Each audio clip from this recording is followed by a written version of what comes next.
today's episode, we're going to show you an advanced level skill. This is how do you restore that wonderful, beautiful, fine little beaded edge called milgraining. That is something that a jeweler of advanced techniques and many years of skill has to do.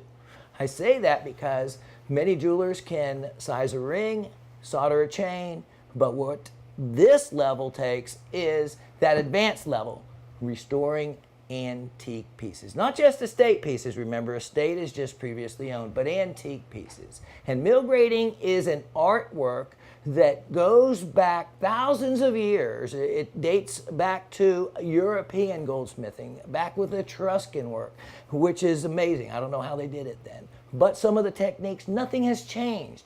The little tiny simple tool with the wheel hasn't changed. But in all of it, it takes a level of skill, patience, and patience. All right, now, what we have before us is a very simple set of tools. And the ring, this is actual project that I have to do. And what it is a beautiful sphen ring, sphen and diamonds. And this ring is from the 1950s.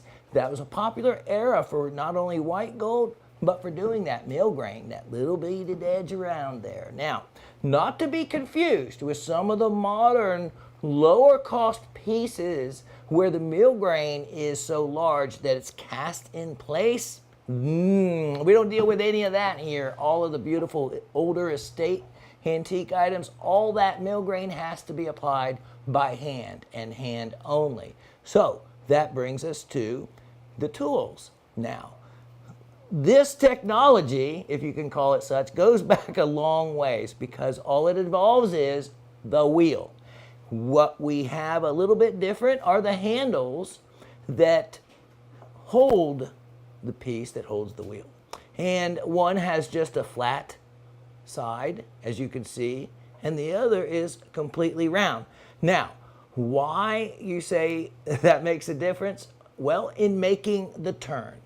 Oftentimes, with it being curved, it kind of can roll with your hand as you move around the piece, because what's real important with the milgrain is once you start pushing that bead and creating that little edge, you do not lift up from it. Once you lift up from it, it's kind of like the edge of a pie. You know how you get the little crinkle cutter? Now, I don't know how I know this, but I do. You want to keep going all the way around that pie to keep that little crinkle even, right? If you lift up and start over, it doesn't come out the same. Well, in a crude analogy, I guess, same thing applies here. Now, the only other difference is in the size of the little wheel. Not so much the size of the physical size of the wheel itself, but the little indentations that are created in that wheel. It is those very, very small indentations that with force applied to malleable metal creates the repetitive and evenly spaced beaded edge that we call milgraining. What I did was I created, and going along the edge of just a piece of metal I had, I could see the size beads the tool was making. I compared it to the existing ones of the milgrain that's still there. There's usually some left over from, even if it's 100 years old, when it's near the inner part of the ring. So you'll have milgrain that doesn't get worn by not coming into contact. But all the milgrain on the outside of the ring, these outer edges, all this other outer edge, that's going to get worn. In white gold, you can expect it to last longer than a yellow gold alloy. It's because the nickel is present, allowing it to have a hardness rating that is higher. And yes, there's not only a whiteness level of the chart that they create for like silver compared to rhodium compared to platinum, but there's also hardness levels when it comes to different alloys. And in that respect, you're going to get a longer life out of your white gold alloy. But remember, the 50s sounds to some of us like not very long ago. Sorry to say, folks, that was a good bit, 60 years ago or so.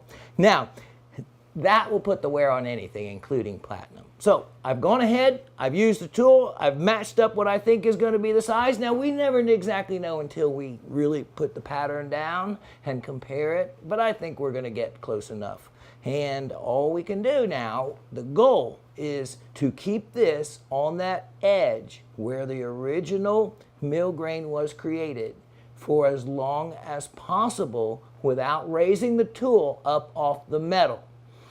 If you do that, not totally lost. You don't have to totally start over. You just have to be careful of how it looks where you pick back where you left off. We have our ring in our ring clamp. Now we have the tool chosen we want. And what we're going to do, we're going to start at the top and we're going to catch this very little sharp edge and lip. Now why we start here and go outwards? Well, imagine this, and I'm just going to give you a quick little turnaround. If I'm going from outside inside and I slip, what is in front of it? Only a very fragile sphene.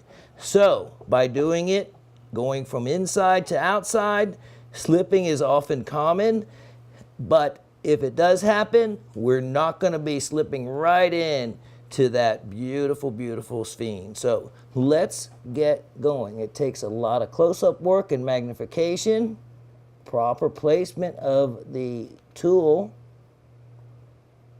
and again, it's that little sharp edge you want to be able to get the feel on. And I can hear it, I can feel it sitting on there, and it's fine to go forwards and backwards. So as we move the tool forwards and backwards, nothing wrong with that. You want to be applying a moderate amount of pressure depending on the hardness of the metal. Now, if this metal has been work hardened by being tapped and the edge hit over a period of time, white gold will end up a lot harder than it started out to be.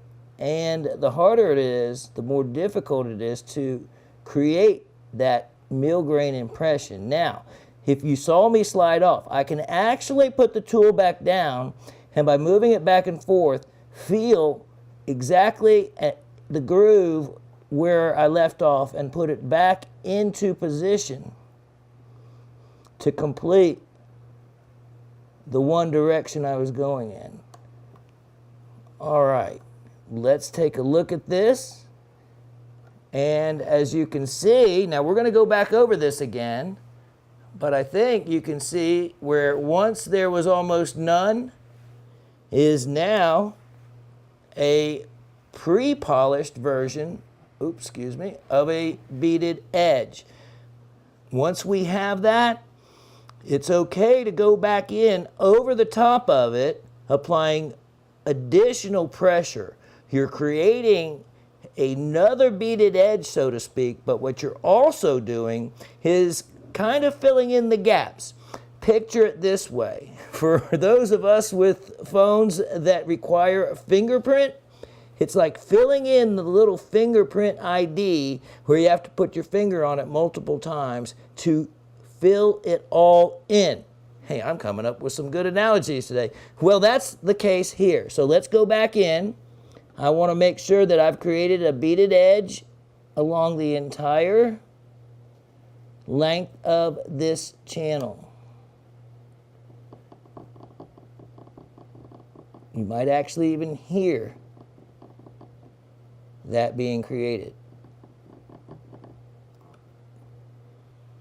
There we have it. Now, I don't see any other areas that there was milgrain that isn't now or hasn't been restored. So we're going to do a simple and very basic cleanup, a little rhodium, and this ring has another 60 years of milgrain ready to be enjoyed all over again. Back at the bench, here we are. We have our wheel and our polishing compound I've put on it, and all it's going to take at this point, just a light outside polish going along the outer edge. Then, this is important since this is a polish that actually cuts a little bit. In other words, remove metal. We just want to go real lightly over the top of the new beaded edge we just created. And what that'll do, that'll polish the highlights of it without putting any wear. And with that, cleaning, rhodium, and we're done. What we have done, we took a beautiful estate ring with a lot of life left in it, but all it needed was some of the milgrain, that's that little beaded edge that was around the outside edge, restored. We were able today in this episode to show you the tool and the technique it takes to replace and restore that milgrain to allow this ring to be everything it was and everything it can continue to be for another 50 years.